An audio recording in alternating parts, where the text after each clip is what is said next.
babalik sa kanila ang ginawa nila sa'yo.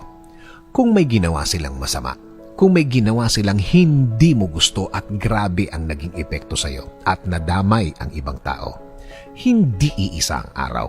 Babaliktad at babaliktad ang oras na ginawa nila sa'yo. Ang mga araw na hindi ka makatulog, babalik yan sa kanila. Kaya mga ginagawa nila, huwag pansinin at mag-move on. Lagi kong sinasabi na huwag gaganti. Huwag gagawa ng isang bagay na baka bumalik din sa'yo. Huwag susuklian ng masama, ng kasamaan din. Baka kasi hindi mo makontrol ang sarili mo at baka may masaktan ka din nang hindi mo sinasadya.